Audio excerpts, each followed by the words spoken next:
That's exactly right. That's what it is. So I immediately knew there's no chance that's a Will Cain special. I will introduce you to, as we move on in this calendar year, into guys like Chris Stapleton, Sturgill Simpson. I will introduce you into outlaw country. Not just old country, but outlaw country. Don't worry, your cultural enlightenment is on its way. I'm ready. Okay, good. I'll tell you what else could possibly be on the way, and this one isn't quite as jovial or happy. It's potential lockdowns across this country. We start to see state by state talk about instituting lockdowns as coronavirus cases rise. But President Trump announced yesterday that while a vaccine is coming and will be available for millions within weeks possibly, he will not, during his administration, endorse or put into place any type of national lockdown. Listen to this.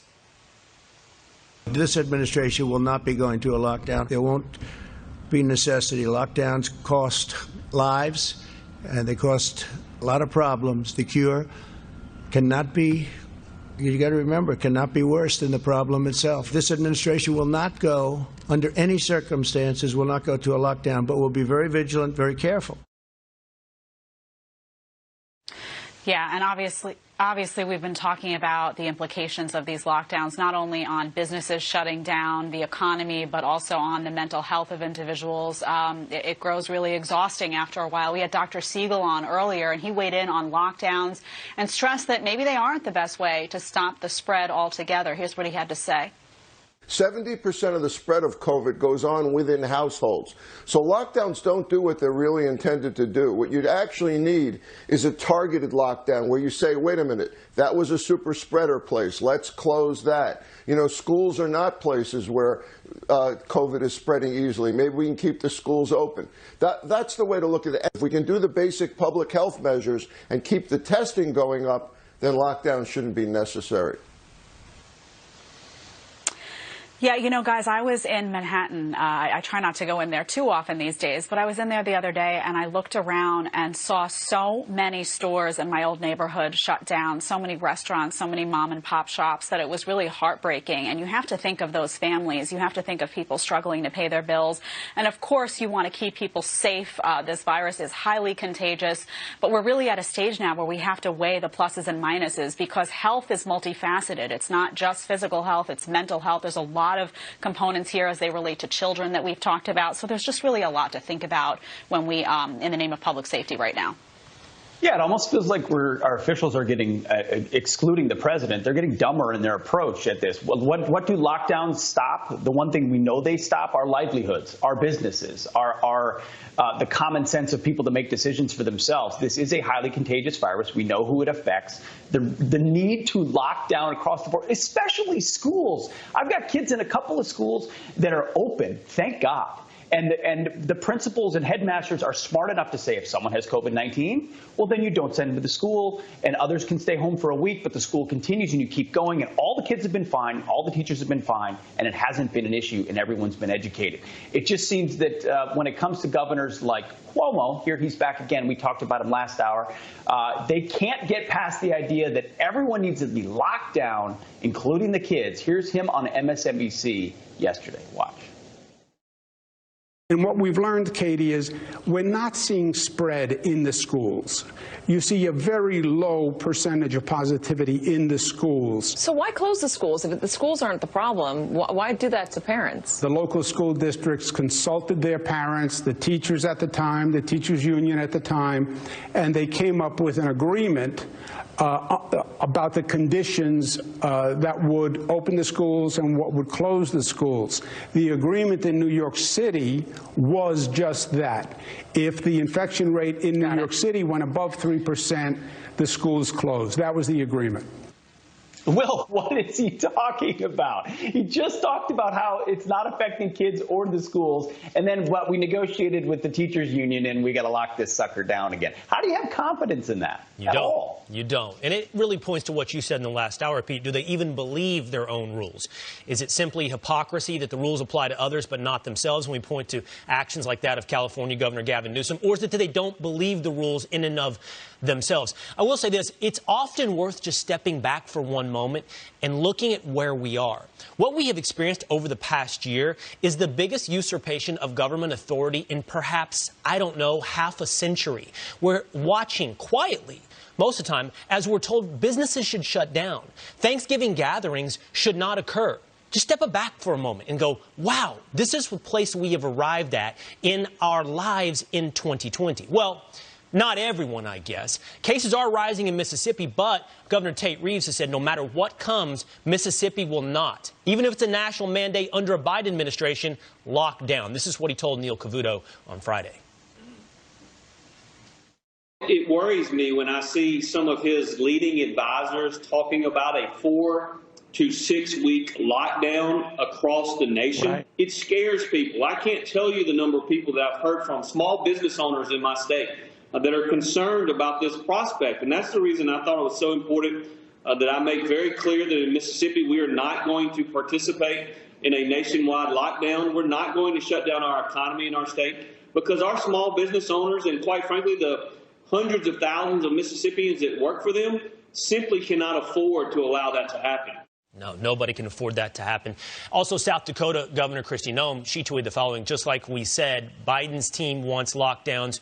We already know that lockdowns don't stop the spread of the virus. However, they destroy small businesses and jobs, and they make it difficult for families to put food on the table. Jedediah, I think my point is just one of perspective, just one of pulling back for one moment and looking at the year 2020 and what we've allowed in terms of government authority, mandates, and this election that we've all talked about, and the investigations into any potential fraud. One thing we have to acknowledge is just simply that was wild. Massive mail-in ballots? That's different. That's irregular. The entire year, what we've watched is everything in our lives turned upside down. Mm-hmm. Yeah, and I think when it comes to the lockdowns, this is going to be a big challenge for the Biden team because you are going to have pushback from a lot of governors who are hearing from citizens of those states who are saying, listen, we can't afford this anymore. And the truth is, even if they came out and said that it would be temporary, that it would be 2 to 3 weeks, no one's going to believe them because that's what they said last time, that it was to flatten the curve. And people felt very deceived by that because then ultimately when the curve was flattened, things just persisted and persisted, and they're still going in many cases. And now, you know, when it comes to indoor dining, when it comes to, you know, we see regulations trickling in places like New York with limitations and curfews coming back for 10 p.m. So it's very scary to people. And you always have to remember, I mean, people have to put food on the table. They have families to support. So there's going to be plenty of pushback around the country against a lockdown because people just can't handle it a second time around, at least not at that level that it occurred the first time. Yeah, guys, I'm reminded of National Lampoon's Summer Vacation when Chevy Chase drives all the way across the country to Wally World, and then he confronts the moose, and the moose tells him, folks, we're closed for 2 weeks. And then he says, Moose says you're closed, I say you're open. Okay? And I think the 73 million Americans who voted for President Trump are looking, they did not vote for lockdowns.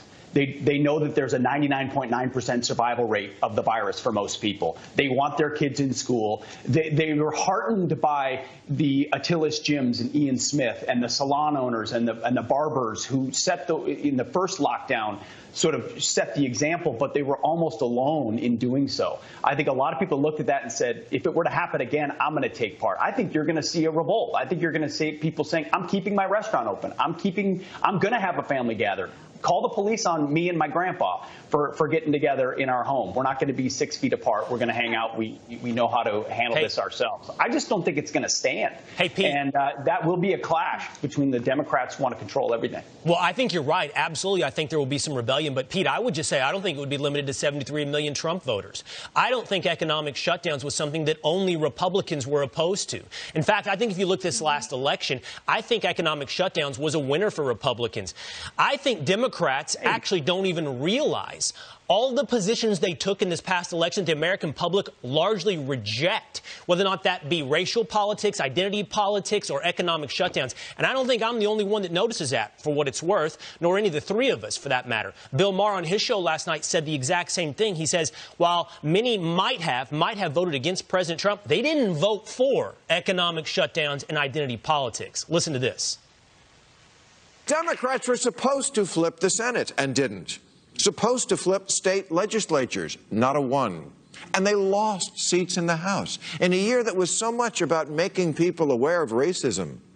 Their share of minority votes went down. The message to Democrats from so much of the country seems to be, we don't like Trump, but we still can't bring ourselves to vote for you. Republicans are the party of don't wear masks, kids in cages, lock her up, and Democrats are the party of every hypersensitive social justice warrior woke story in the news. Yeah, so there's some truth. I disagree with some of what he said about Republicans. I don't think all Republicans don't wear masks. That's a stereotype that's gotten too much headway. But regardless, I think some of what he's saying is true about, this woke nonsense that has, taken front and center stage with Democrats. And we talked about the defund the police movement. We talked about, these lockdowns and the implications. The assumption is somehow that, Democrats don't own businesses and Democrats don't have to put food on the table for their families. A lot of Democrats were looking at this and saying, this is wild. This could happen again a second or a third or a fourth time. To what end? So I think Will makes a great point that this was these points, and we talked about defund police in the same capacity, really had the capacity to widen the tent in terms of messaging and who they were actually reaching and you look at the House races and you look at some of the Senate races and the expectations of Democrat wins that were unfulfilled. And I think that these conversations we're having right now were a large part of why that happened. I think you're right. Several of the president's legal challenges have been struck down in Pennsylvania, while a hand recount is underway in Georgia. So what is the president's path forward? Senator Marsha Blackburn is going to give us a preview next.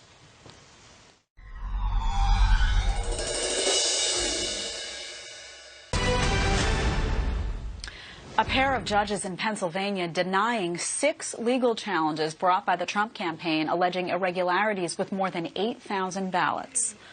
This comes as a hand recount of nearly 5 million ballots is underway in Georgia. So where does the president's team go from here? Tennessee Senator Marsha Blackburn sits on the Senate Judiciary Committee, and she joins us now. Good morning, Senator. Good morning.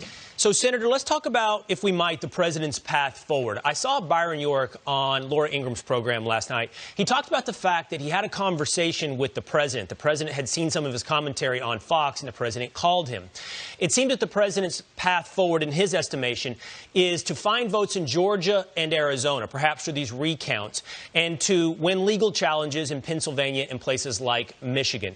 We have seen in the last couple of days a couple of legal challenges being thrown out in Pennsylvania, another one where President Trump scored a win in some ballots tossed aside for improper ID proof.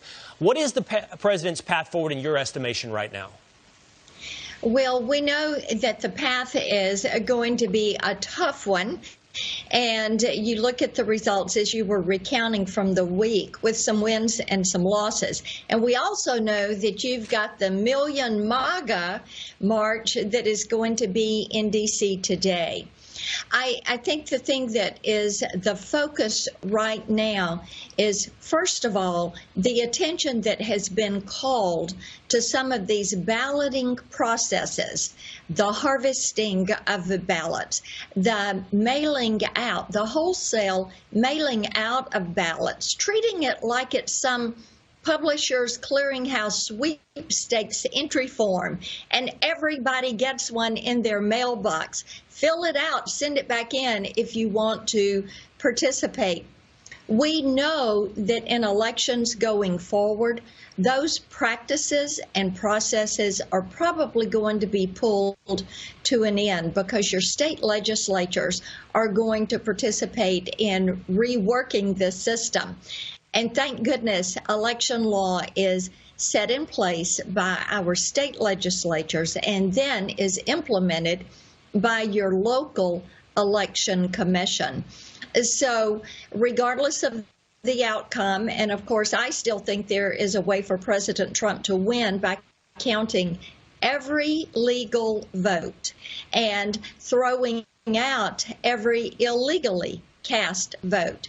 And I imagine that each of us know people, I certainly know people that received more than one ballot at their home, and those ballots were addressed to former residents. So it shows you these rolls need to be cleaned up. Senator, we want to ask you about the balance of power in D.C. Lots of eyes on the Georgia Senate races right now, and those eyes will be there for several weeks to come. And we're hearing that the RNC plans to spend at least $20 million on the runoffs. Your thoughts on the spending in that race and what people can expect to see in the coming weeks? Yeah, you know, Jed, I think that this is going to be the most expensive race we have ever seen, and all eyes are on Georgia. And one of the lessons from this is you have to get your voters to the polls. You cannot let people slip through the cracks. I know I'm going to be in Georgia knocking on doors, and I'm looking forward to doing that, because as much money as gets spent, and of course Republicans were outspent as much as 5-1 in some of these Senate races, and you know what? We still won. The reason we won, we had a ground game. We knew where to find our voters. We knew to get them to the polls and to make certain that their ballots were cast. And come January 5th, that's what you're going to see with these races in Georgia. Absolutely. Well, Senator Marsha Blackburn, we appreciate your time this morning. You're absolutely right. When you flood the zone with mail-in ballots and they don't have accountability and you get rid of signature requirements, or in some cases it's shown that signature requirements don't even work, it raises a lot of questions, and that's what the president's fighting for. We appreciate your time this morning. Thank you very much. Thank you. All right. Supreme Court Justice Samuel Alito warns of threats against free speech and religious liberty in the wake of strict lockdowns. A look at the fallout on his speech coming up next. Supreme Court Justice Samuel Alito warning that Americans' personal freedoms, like religious liberty and free speech, are being imperiled by strict lockdowns across the country. Listen. The pandemic has resulted in previously unimaginable restrictions on individual liberty. We have never before seen restrictions as severe, extensive, and prolonged as those experienced for most of 2020. The entirety of his remarks are very much worth listening to. His comments have already sparked backlash. Here to discuss, Senior Counsel and Director of the Center for Christian Ministries with Alliance Defending Freedom, Ryan Tucker. Ryan, thank you so much for being with us this morning. So why the backlash? Is a justice not allowed to, pontificate based on how he sees the law being applied today? Well, all Justice Alito is really doing is he's reading from his past decisions. He's recounting over the last several years the attacks that have taken place on our freedom of religion, of free speech, of assembly. And so he's merely recounting what he's already said in opinions that have been issued by the court, or rulings that the court has given. So, Ryan, why then do you get backlash like this? Here's a partial tweet from Senator Elizabeth Warren. She wrote, "Supreme Court justices aren't supposed to be political hacks. This right-wing speech is nakedly partisan." I didn't hear anything about Republicans or Democrats per se, just, restrictions on churches. Again, why the blowback? Is it because it's resisting government control? I think so. And, the words that he stated were truth, and they're difficult. I mean, these last several months, we have seen an extensive amount of government overreach. We represent, for example, Calvary Chapel, Dayton Valley in Nevada. And that's one of the instances that was mentioned in that video. And there, casinos are open at 50% capacity, whereas at the time we filed our lawsuit on behalf of that church, the church doors are limited to 50 people. So you can have thousands of people at a Las Vegas casino playing a blackjack and craps on the casino floor. But if you happen to have a few dozen people inside a church, then those individuals are subject to civil and criminal penalties. So that's absolute insanity, and there shouldn't be any backlash on that.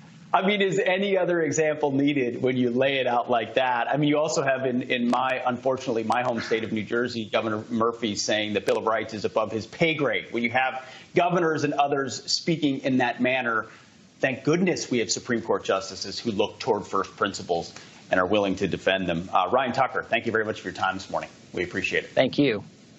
Be there all the way through 2021. For how much?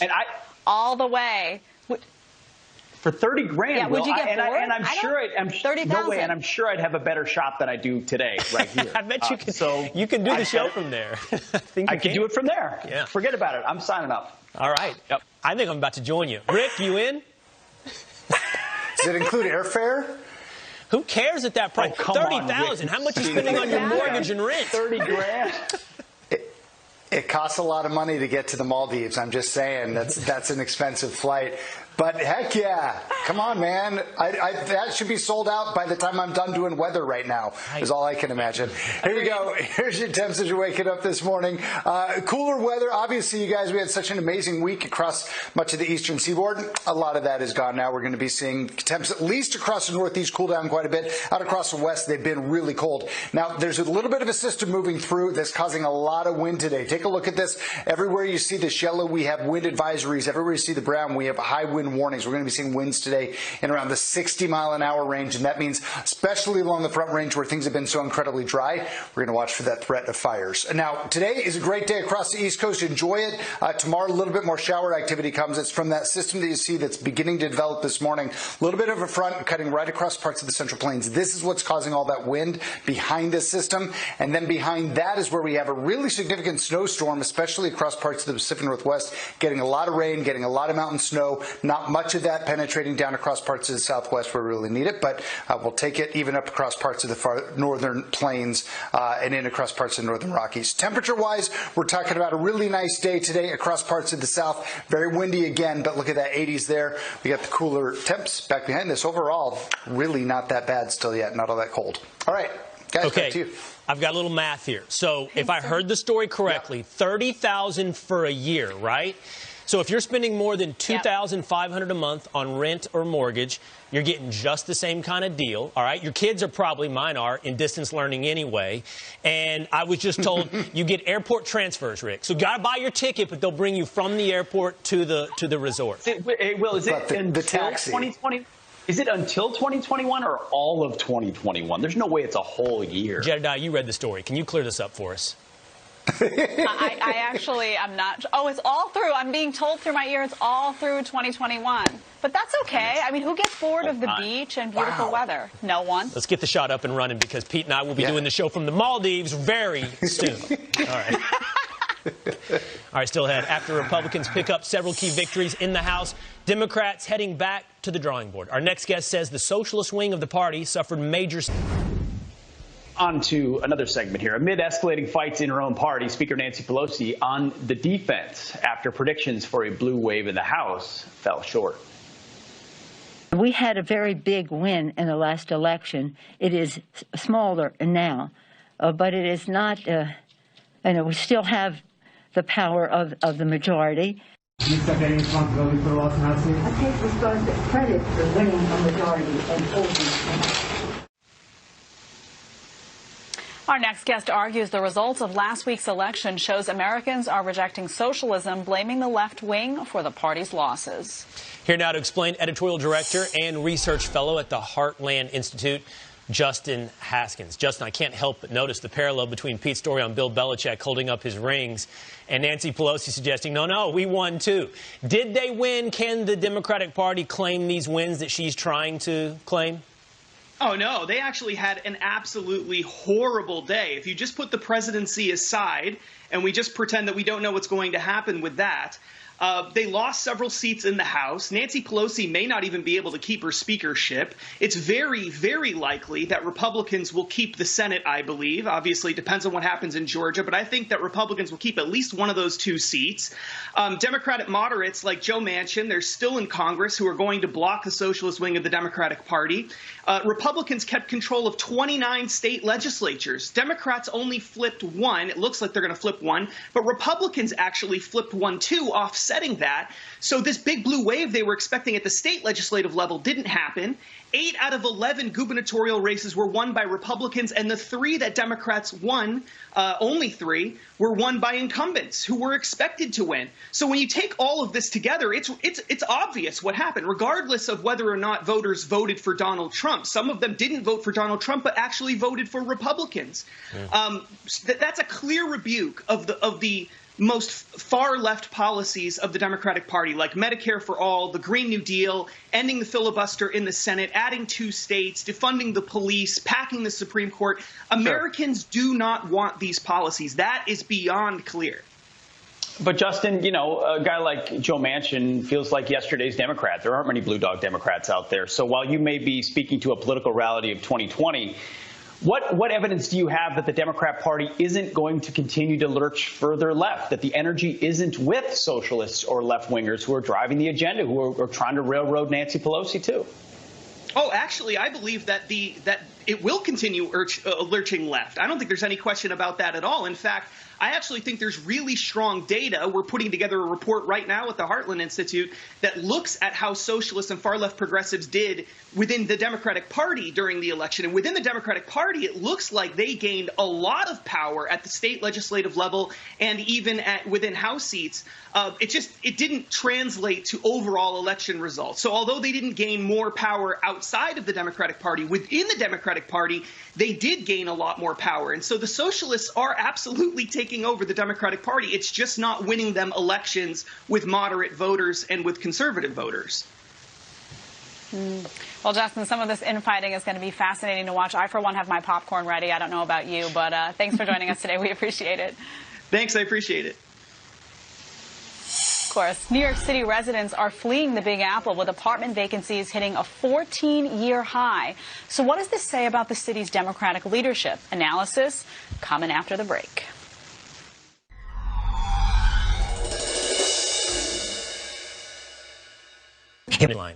This holiday season, brace yourself for shipping chaos, as online sales are expected to surge up to 35% compared to last year.